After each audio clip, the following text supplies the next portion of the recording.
Hello D friends, स्वागत है आप सभी का हमारे YouTube channel the academy of geography में। आज की इस वीडियो में हम क्लाइमेटोलॉजी की क्लास नंबर 5 लेके आए हैं, जो हमने free video lecture series start की है CUT PG ज्योग्राफी 2025 और UGC नेट 2024 के एस्पिरेंट्स के लिए। तो ये क्लास नंबर 5 है। इससे पहले अगर आपने 4 क्लासेस नहीं देखी है तो उनको पहले आप देख लीजिए, ताकि एक लिंक आपका बना रहे और आपको चीज़ें जो है कंटिन्यूसली समझ आती रहे। हमने यहाँ पे क्लाइमेटोलॉजी का पूरा सिलेबस कवर करने की बात कही है, तो हम जल्दी इस सिलेबस को यहाँ पे पूरा ख़त्म करेंगे।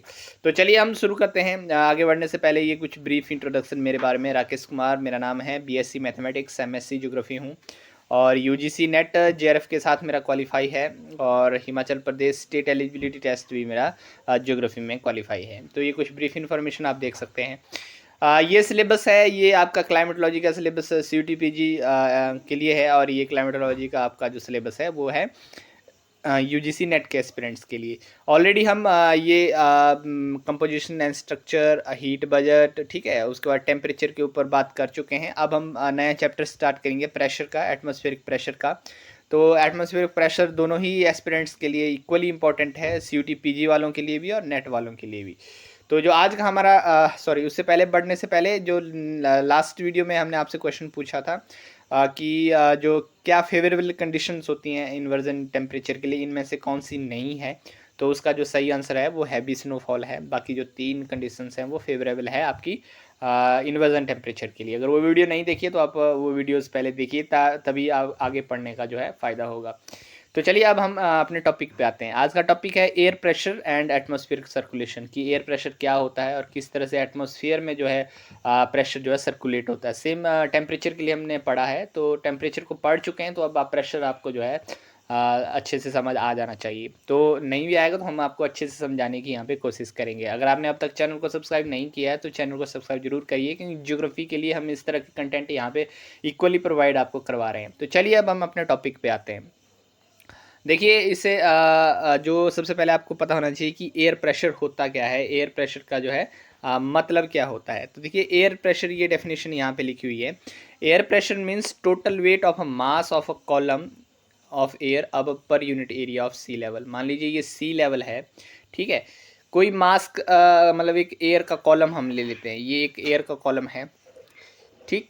एयर का कॉलम ये आपको देख पा रहे हैं, ये एयर का कॉलम पर यूनिट एरिया, एक यूनिट एरिया, और वो यूनिट कुछ भी हो सकती है, स्क्वायर किलोमीटर हो सकती है, स्क्वायर मीटर हो सकती है, स्क्वायर किलोमीटर हो सकती है, स्क्वायर फीट हो सकती है, राइट, कुछ भी हो सकती है। तो ये जो आपका एयर मास है, ये एयर मास आपका पर यूनिट एरिया के ऊपर कितना प्रेशर एग्जर्ट कर रहा है, कितना प्रेशर आपका यहाँ पे पड़ रहा है, उसको हम क्या कहते हैं, एटमॉस्फेयर प्रेशर, राइट।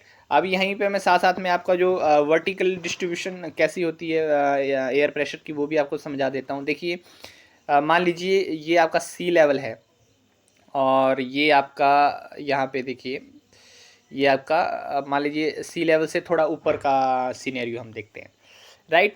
तो देखिए, एक एयर कॉलम यहाँ पे भी प्रेशर डाल रहा है और एयर कॉलम यहाँ पे भी प्रेशर डाल रहा है, ठीक। तो देखिए, कहाँ पे एटमॉस्फेरिक प्रेशर ज़्यादा होगा, आप सोचने की कोशिश करिए कि ए प्लेस पे ज़्यादा होगा या बी प्लेस पे ज़्यादा आपका एटमॉस्फेरिक प्रेशर होगा। तो आपका जो आंसर होना चाहिए कि ए प्लेस पे जो है एटमॉस्फेरिक प्रेशर ज़्यादा होगा और बी प्लेस पे आपका एटमॉस्फेरिक प्रेशर कम होगा। क्यों? क्योंकि यहाँ पे जो एयर का कॉलम है, उस एयर कॉलम की लेंथ ज़्यादा है। अगर लेंथ ज़्यादा है, दैट मीन्स वो प्रेशर भी उसके ऊपर ज़्यादा पड़ रहा है, क्योंकि ये ऑलरेडी ये जो सी लेवल है ये नीचे है और एक हम पहाड़ के ऊपर आ गए हैं, और उसके ऊपर जो एयर कॉलम बच रहा है वो एयर कॉलम छोटा बच रहा है, छोटा बच रहा है, तो दैट मीन्स प्रेशर कम होगा। क्लियरिटी है। तो इसका मतलब ये हुआ कि जैसे ही हम सी लेवल से अपवर्ड डायरेक्शन में जाएंगे, तो आपका जो एयर प्रेशर होगा वो एयर प्रेशर क्या होगा, घटेगा, राइट। तो यहाँ से आप, अगर आपसे कोई पूछे कि एक आपका चेन्नई आपका प्लेस है और एक आपका लद्दाख प्लेस है, क्लियर, तो इन दोनों में से किस प्लेस पे जो है आपका टेम्परेचर ज़्यादा, सॉरी, एयर प्रेशर जो है कम होगा, किस पे ज़्यादा होगा। तो ऑब्वियस सी बात है, चेन्नई सी लेवल के नज़दीक है तो यहाँ पे एयर प्रेशर ज़्यादा होगा और यहाँ पे कम होगा, क्लियर। तो ये आई थिंक आपको क्लियरिटी इसमें हो गई होगी। तो वर्टिकल डिस्ट्रीब्यूशन कुछ ज़्यादा नहीं है, वर्टिकल डिस्ट्रीब्यूशन यही है जो आप देख पा रहे हैं, क्लियर। तो ये आपका था। अब हम आगे देखते हैं कि स्टैंडर्ड माना कितना जाता है एयर प्रेशर सी लेवल के ऊपर। तो देखें तो सी लेवल के ऊपर स्टैंडर्ड एयर प्रेशर माना जाता है 1013.25 मिली बार। ये मिली बार यूनिट है मापने की, ध्यान रखें। कई बार सीधा सीधा क्वेश्चन CUT-PG जैसे एग्जाम में पूछ लिया जाता है, हो सकता है स्टेटमेंट बेस्ड UGC नेट में भी पूछा जाए, लेकिन CUT-PG के लिए ये चीज़ ज़्यादा इंपॉर्टेंट है। क्लियर?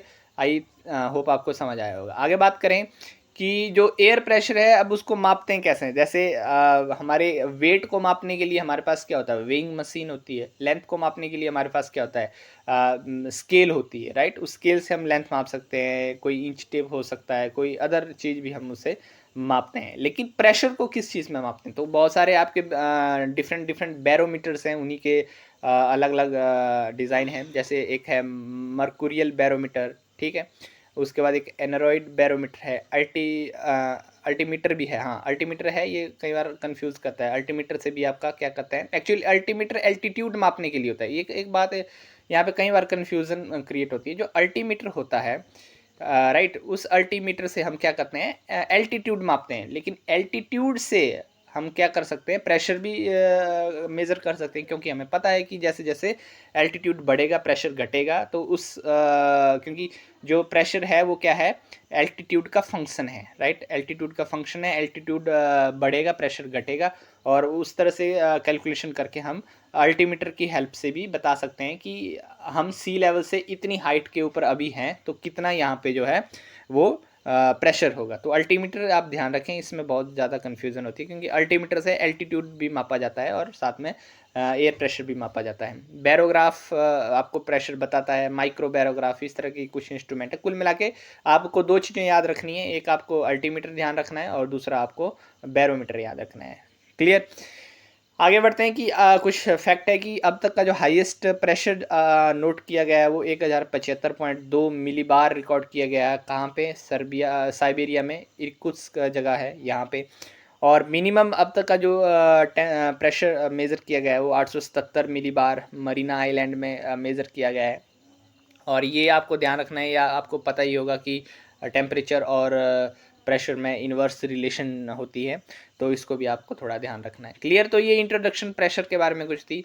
आगे बढ़ते हैं। अब हम वर्टिकल डिस्ट्रीब्यूशन में कुछ ज़्यादा नहीं है, क्योंकि आपके सिलेबस में CUT-PG के लिखा गया है vertical and horizontal distribution of pressure. तो हम वर्टिकल तो हम समझ ही गए हैं कि किस तरह से वर्टिकली आपकी जो एयर प्रेशर है वो घटता है। लेकिन अब बात करेंगे हम हॉरिजॉन्टली आपको किस तरह से प्रेशर चेंज होता हुआ दिखता है।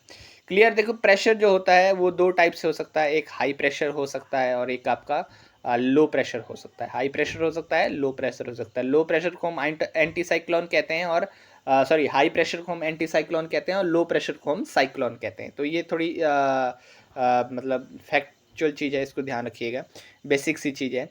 तो अगर बोलते हैं कि if air temperature would have been function of air temperature only, जैसे हमने कहा कि टेम्परेचर अगर घटेगा तो प्रेशर क्या होगा, आपका बढ़ेगा। क्लियर?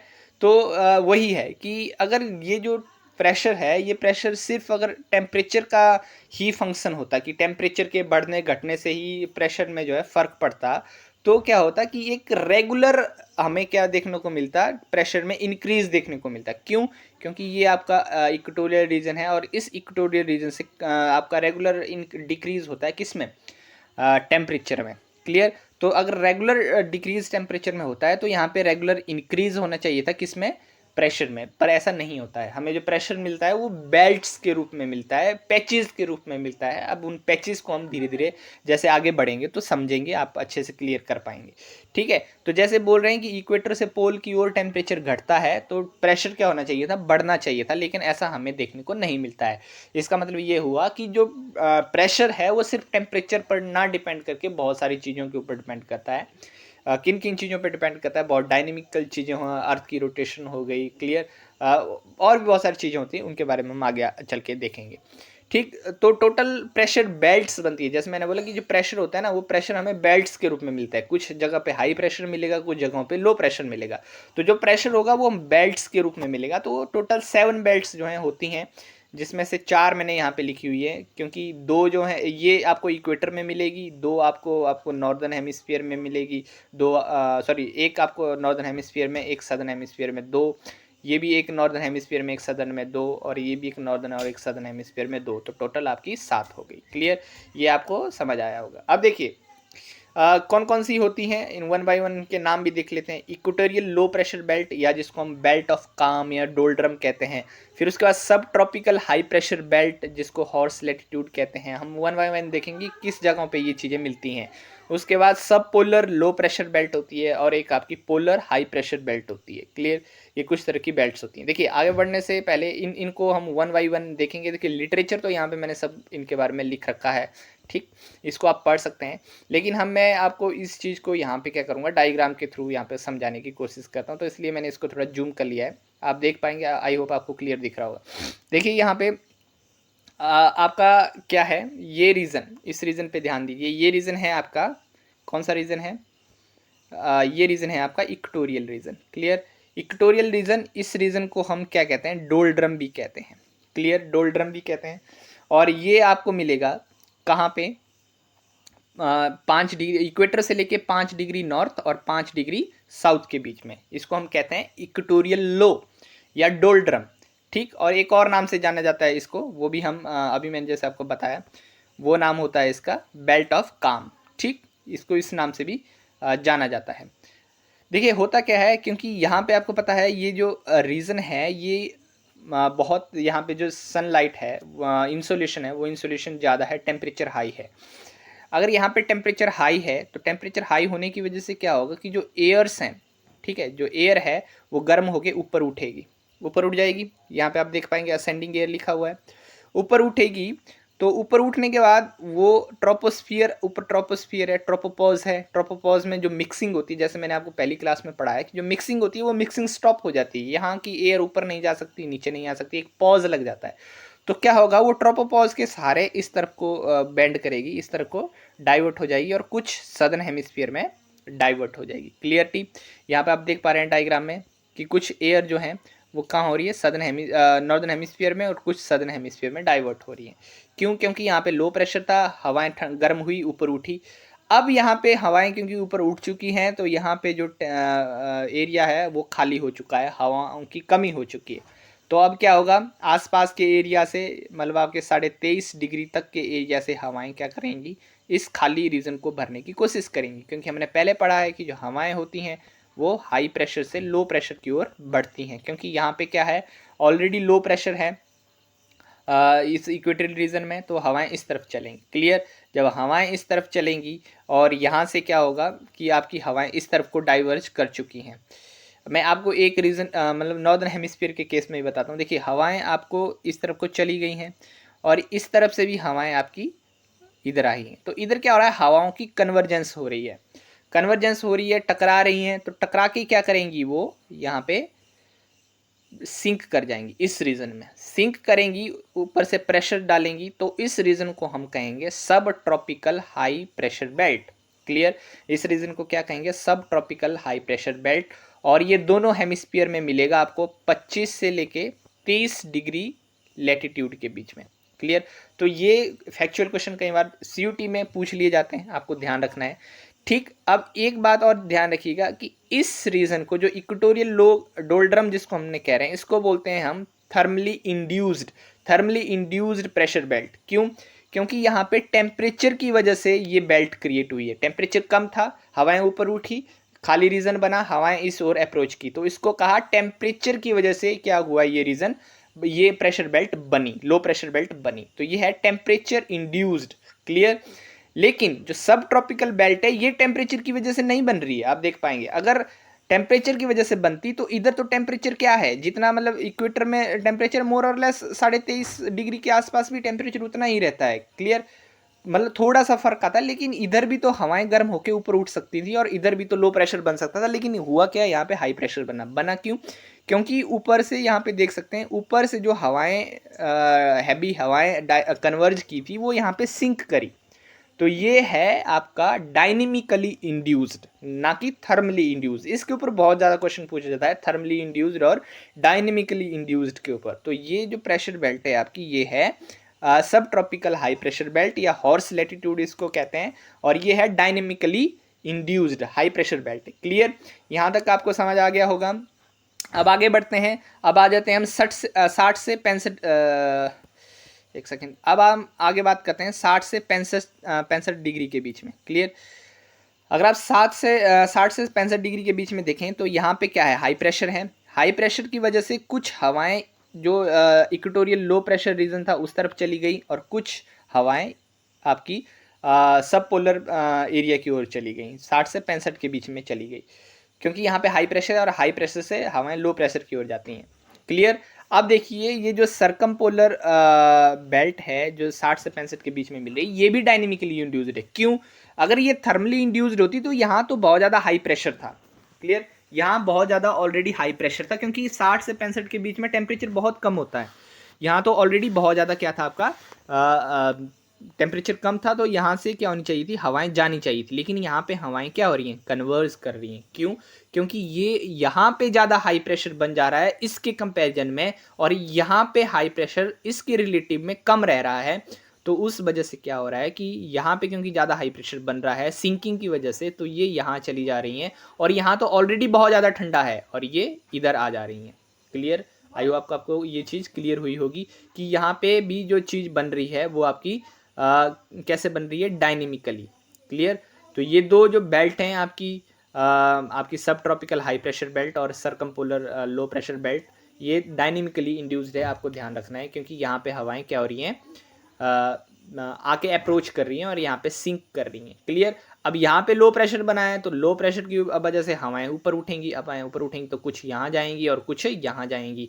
यहाँ जाएंगी तो यहाँ पे तो ऑलरेडी टेम्परेचर कम है, पोलर रीजन तो बहुत ही ज़्यादा ठंडा है, तो यहाँ पे जाके डिसेंड करेंगी, और आपका नॉर्थ पोल, आपका जो लास्ट आपकी बेल्ट बनेगी वो बनेगी आपकी कौन सी, पोलर हाई प्रेशर बेल्ट। तो ये मैंने आपको नॉर्दर्न हेमिस्फीयर के केस में समझाया है, सेम आपका सदर्न हेमिस्फीयर के केस में भी होता है। अब ये बीच में हवाओं के नाम लिखे हैं, north east trade winds, right, south westerlies, polar easterlies. ये हम जब विंड्स का चैप्टर पढ़ेंगे, विंड सर्कुलेशंस के ऊपर आएंगे, तो आपको मैं और ज़्यादा अच्छे क्लियर तरीके से बता दूंगा। फिलहाल आप यहाँ पे इन प्रेशर बेल्ट को समझने की कोशिश करिए कि प्रेशर बेल्ट हमारे ग्लोब के ऊपर क्रिएट कैसे होती हैं। बाकी आपको अभी उतना ज़्यादा इसके बारे में नहीं सोचना है। बाकी जो भी हम धीरे धीरे जैसे हम 1 बाय 1 कंसेप्ट्स को खोलेंगे, आपको ज़्यादा क्लियरिटी उनमें आती जाएगी। तो फिलहाल इनको आप अच्छे से क्लियरिटी रखिए कि कहाँ पे लो प्रेशर बेल्ट क्रिएट हो रही है, कितने लेटीट्यूड से कितने लेटीट्यूड के बीच में हाई प्रेशर बन रहा है, कितने के बीच में लो प्रेशर बन रहा है, राइट, और क्या उनके रीज़न है। रीज़न मैंने आपको बता दिया कि दो बेल्ट आपकी मतलब नॉर्दर्न हेमिस्फीयर में दो आपकी क्या है, टेम्परेचर की वजह से बन रही है, और दो आपकी डायनेमिकली बन रही है, वैसे ही आपकी सदर्न हेमिस्फीयर में हो। क्लियर? तो ये आपको आप भूलना नहीं है। आगे बढ़ते हैं। तो ये जो मैंने आपको जो भी जितना भी अभी समझाया उस डायग्राम के माध्यम से, ये सारा लिटरेचर है, आप इसको पढ़ सकते हैं, अपने नोट्स में ऐड कर सकते हैं। क्लियर? तो ये है शिफ्टिंग। उसके बाद नया एक टॉपिक आता है शिफ्टिंग ऑफ प्रेशर बेल्ट। देखिए क्या होता है कि जो प्रेशर बेल्ट बन रही थी ना, वो प्रेशर बेल्ट आपकी हमेशा नहीं, उस रीजन में हमेशा नहीं बनी रहती है। क्यों? क्योंकि सन की जो डायरेक्शन होती है या पोजीशन होती है, वो सन की position with respect to earth with time क्या होती है, चेंज होती है। दैट मीन्स जो टेम्परेचर जहाँ कम था, कई बार वहाँ पे टेम्परेचर ज़्यादा हो जा रहा है, कई बार वहाँ पे टेम्परेचर दोबारा से कम हो जा रहा है। तो उस वजह से क्या होगा आपका कि जो प्रेशर बेल्ट है, उन प्रेशर बेल्ट में भी देखने को क्या मिलेगा, फ़र्क देखने को मिलेगा। और ये चीज़ मैं और ज़्यादा आपको क्लियर तब बताऊंगा जब आपकी विंड की शिफ्टिंग के बारे में हम बात करेंगे, क्योंकि विंड शिफ्टिंग की जब हम बात करेंगे तो आपको ये चीज़ ज़्यादा अच्छे से क्लियर होगी। ये समर जून का बात है, और ये विंटर की बात है, और ये आपकी नॉर्मल कंडीशंस है। तो अभी आप फिलहाल इतना समझिए कि जो विंड बेल्ट हैं वो विंड बेल्ट स्टैटिक नहीं है। एमसीक्यू स्टेटमेंट बेस्ड कई बार ऐसे ही पूछ लिया जाता है कि wind belts on the earth surface are static. नहीं, ये स्टेटमेंट गलत है, क्योंकि विंड बेल्ट क्या है, डायनेमिक है, ये चेंज होती रहती हैं with the position of the sun, right. तो इस चीज़ को आप थोड़ा ध्यान रखिएगा। आगे हम प्रेशर ग्रेडियंट की बात करते हैं कि प्रेशर ग्रेडियंट क्या होता है और किस तरह से एयर सर्कुलेट होती है। देखिए प्रेशर ग्रेडियंट वर्ड का जो सिंपल सा मीनिंग होता है ना, ग्रेडियंट वर्ड यहाँ पे लिखा हुआ है, ग्रेडियंट वर्ड का मीनिंग सिंपल सा होता है स्लोप। क्लियर? ग्रेडियंट वर्ड का सिंपल सा मीनिंग होता है स्लोप। कि मान लीजिए ए प्लेस है, ये बी प्लेस है, इस ए प्लेस पे आपका जो टेम्परेचर है या प्रेशर है मान लीजिए 1000 है, और यहाँ पे 1050 है, ठीक। तो यहाँ पे हाई प्रेशर, यहाँ पे लो प्रेशर, तो हाई प्रेशर से लो प्रेशर की ओर क्या होगा, ग्रेडियंट होगा, स्लोप होगी। तो यहाँ से प्रेशर यहाँ की ओर क्या करेगा, बढ़ेगा। तो ये इसको हम कहते हैं ग्रेडियंट। और ग्रेडियंट में क्या होता है, यहाँ पे डेफिनेशन लिखी गई है कि the difference of pressure between any two places is called pressure gradient, also called barometric slope. जैसे मैंने स्लोप की बात की थी, तो ये बैरोमीट्रिक स्लोप है, क्योंकि बार का मतलब ही प्रेशर होता है। Clear. Direction of pressure gradient is always from high to low pressure, मैंने आपको बताया ही है। Pressure gradient is always perpendicular to isobars. Isobar आपको पता होंगे, आइसोबार ऐसी लाइंस जो इक्वल प्रेशर को ज्वाइन करती हैं, इक्वल प्रेशर पॉइंट्स को ज्वाइन करती हैं, आइसोबार कहलाती हैं। तो जैसे मान लीजिए यहाँ पे हाई प्रेशर है और यहाँ पे लो प्रेशर की आइसोबार्स हैं, तो अगर ग्रेडियंट होगा तो ग्रेडियंट कैसे होगा, ऐसे होगा ना ग्रेडियंट। क्लियर। अगर ग्रेडियंट ऐसे होगा तो आइसोबार तो हमेशा ऐसे ही चलेंगी आपस में। क्लियर। तो आइसोबार के हमेशा परपेंडिकुलर होता है आपका ग्रेडियंट। होप आपको क्लियर होगी ये बात, क्योंकि ये चीज़ें छोटी छोटी चीज़ें, इनको ध्यान रखिएगा, स्टेटमेंट इन्हीं में फंसाते हैं। आगे बात करेंगे direction of pressure gradient deviated from theoretical direction. Clear. ये जो मैंने आपको बात बताई ना, ये कि इस तरह से और इस तरह से होती है और आपकी ये परपेंडिकुलर बनती है, तो ये एक थ्योरेटिकल कंसेप्ट है कि अगर प्रेशर ऐसे आइसोबार्स ऐसे होंगी तो फिर ग्रेडियंट ऐसे होगा। लेकिन अर्थ हमारी बहुत ही कॉम्प्लेक्स चीज़ है, हमेशा चीज़ें वैसे ही नहीं होती। और ख़ासकर जब हम एटमॉस्फेरिक साइंसेस क्लाइमेटोलॉजी पढ़ते हैं, तो ये तो बहुत ही ज़्यादा कॉम्प्लेक्स और डायनेमिक चीज़ है, जो पल पल चेंज होती रहती है। क्लियर। तो होता क्या है कि हमारे अर्थ इस तरह से झुकी हुई है, उसके ऊपर एक कोरियोलिस फोर्स लगता है। कोरियोलिस फोर्स की वजह से कोई भी मूविंग ऑब्जेक्ट जो होता है वो अपनी जो उसकी डायरेक्शन होती है उस डायरेक्शन से डेविएट होता है। तो अगर ये डेविएट हो रहे हैं तो हवाएं भी डेविएट होंगी, अगर हवाएं डेविएट होंगी तो आपका प्रेशर ग्रेडियंट भी इस तरह से क्या होगा, डेविएट होगा। तो ये परपेंडिकुलर ना होके एक एक्यूट एंगल पे जो है हमेशा रहता है। ठीक। तो अगर हम थ्योरेटिकली देखें तो थ्योरेटिकली तो ये परपेंडिकुलर है, लेकिन अगर हम रियल लाइफ में देखें तो रियल लाइफ में ये कैसे है, एक एक्यूट एंगल बना रहा है, किसके साथ, आपकी आइसोबार्स के साथ। राइट। तो इस चीज़ को आपको ध्यान में रखना है, एक्यूट एंगल। ठीक। तो जियोस्ट्रॉफिक विंड क्या होती है, इसके ऊपर कई बार क्वेश्चन आता है। जियोस्ट्रॉफिक विंड आपको ध्यान रखिए, एक हाई वेलोसिटी की विंड होती है जो आपके ट्रोपोस्फियर, लोअर ट्रोपोस्फियर में चलती है अराउंड 600 मीटर हाइट के ऊपर, और वो परपेंडिकुलर होती हैं आइसोबार्स के। क्लियर। तो ये आप थोड़ा सा ध्यान रखिएगा। ये आइसोबार्स हैं, ये डिफरेंट मंथ के हैं। ये आपका विंटर यानी कि जनवरी का है, और ये आपका समर और यानी कि जुलाई का है। तो आप यहाँ पे इनका ट्रेंड्स देख सकते हैं कि किस तरह से जो प्रेशर है वो आपका चेंज होता है डिफरेंट मंथ्स में। क्लियर। हाँ, आज का लास्ट टॉपिक एक हम देखते हैं, और वो है कोरियोलिस फोर्स। और कोरियोलिस फोर्स को समझना बहुत ज़रूरी है, क्योंकि इसके ऊपर बहुत सारे कंसेप्ट आपके जुड़े होते हैं। ठीक। तो होता क्या है इसकी definition, because of the rotation of the earth along its axis the wind are deflected to the right direction in northern hemisphere and to the left in the southern hemisphere। देखिए आगे एक डायग्राम है, इसको मैं आपको दिखाता हूँ, ये देखिए। क्लियर। होता क्या है कि अर्थ हमारी इस तरह से, आप जानते ही हैं कि इस तरह से अपने एक्सिस के ऊपर झुकी हुई है। क्लियर। और ये आपका क्या है, इक्वेटर है, और इसकी जो डायरेक्शन है मूवमेंट की वो इस तरह से है, वेस्ट से ईस्ट की ओर। देखिए अगर मान लीजिए यहाँ पे कोई खड़ा है, वहाँ यहाँ से कोई वो एक चीज़ फेंके इक्वेटर की ओर, कोई वस्तु, कोई भी चीज़, एक गन भी हो सकती है, कोई मिसाइल भी हो सकती है, उसको फेंके, तो उसको जाना कैसे चाहिए, हमारे अकॉर्डिंग उसको ऐसे जाना चाहिए, बिल्कुल सीधी रेखा में। ठीक है, इंटेंडेड पाथ जाना ऐसे चाहिए। लेकिन होता क्या है, वो अपने राइट हैंड साइड में घूम जाता है, कहाँ पर, नॉर्दर्न हेमिस्फीयर में। और सेम क्या होता है, सदर्न हेमिस्फीयर में भी वो अपने लेफ्ट में घूमता है। नॉर्दर्न हेमिस्फीयर में वो कहाँ घूमता है, राइट में, और सदर्न हेमिस्फीयर में कहाँ घूमता है, लेफ्ट में। क्लियर। तो ये कुछ नहीं है, एक इफेक्ट है, एक फोर्स नहीं है, एक इफेक्ट है। और ये इफेक्ट होता क्यों है, मान लीजिए आप यहाँ पे खड़े हैं। क्लियर। यहाँ से आपने कोई एक गन जो है आपने या आपने कोई मिसाइल छोड़ी इक्वेटर की ओर। ठीक। तो क्या होगा कि हमारी अर्थ तो रोटेट कर रही है, ये स्टैटिक तो है नहीं। तो अर्थ क्या होगी, इस पॉइंट, मतलब फेंका है तो ये इस पॉइंट पर पहुंचना चाहिए। लेकिन होता क्या है, क्योंकि उतना जो टाइम होता है, उस टाइम में हमारी अर्थ क्या हो जाती है, आगे मूव कर जाती है। जब वो आगे मूव कर जाती है तो वो यहाँ पहुँचने के बजाय कहाँ पे पहुँचती है, एल पोजीशन के ऊपर।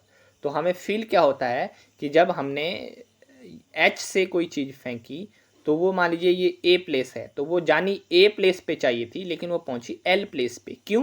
क्योंकि इतनी जो है वो अर्थ ने क्या कर दी है, अपनी मतलब डायरेक्शन या पोजीशन चेंज कर ली है उतने टाइम में, क्योंकि टाइम तो लगेगा ना इस चीज़ को यहाँ से यहाँ पहुँचने में। तो क्लियर, तो ये थी आपकी कोरियोलिस इफेक्ट, ठीक, या कोरियोलिस फोर्स भी बोल सकें। तो एक फेरल लॉ है, उस फेरल लॉ को हम समझ लेते हैं कि क्या होता है।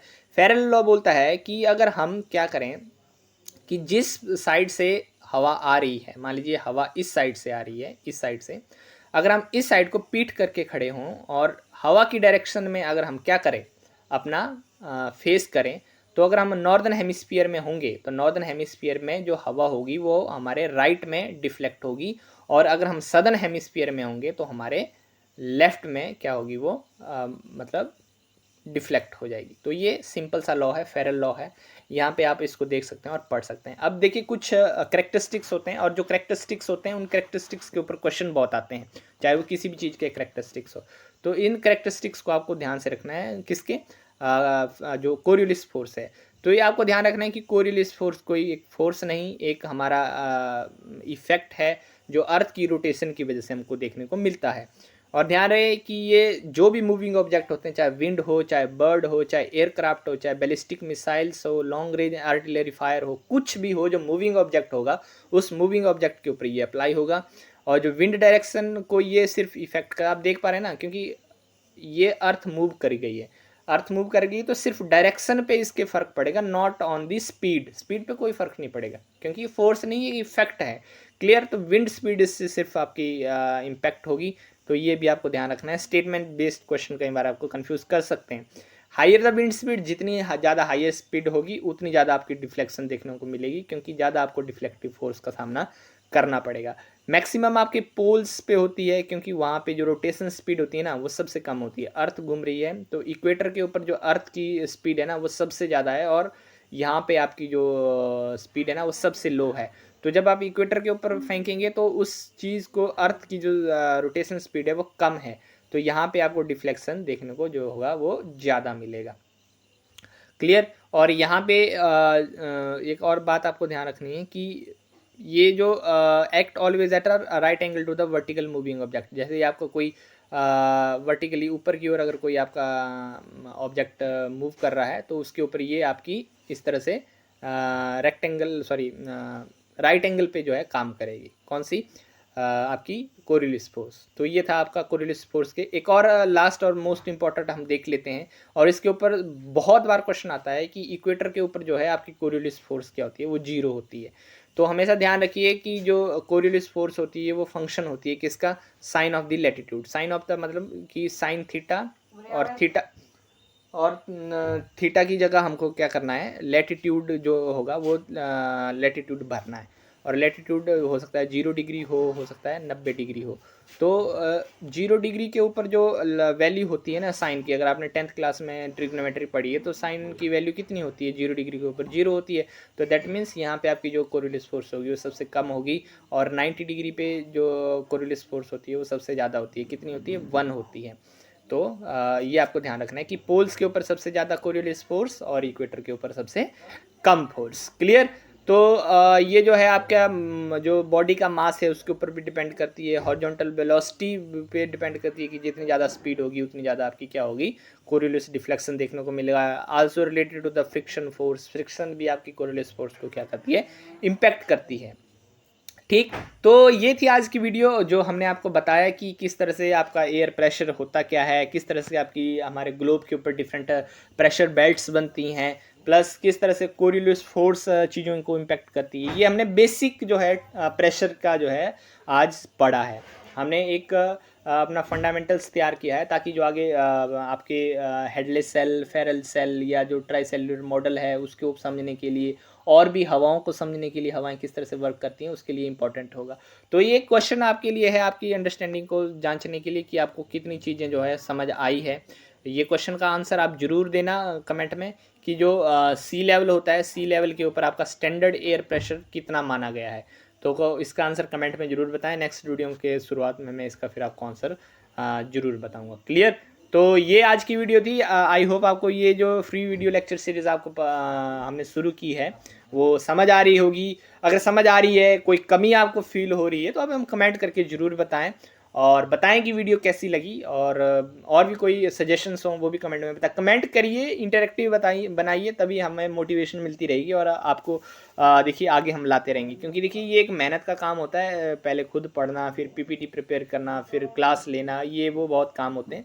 तो आप कमेंट्स करके ज़रूर बताएं और जो भी CUT PG ज्योग्राफी की तैयारी कर रहे हैं उनके साथ इसको ज़रूर शेयर करिए। मिलते हैं आपके साथ नेक्स्ट वीडियो में, तब तक के लिए धन्यवाद।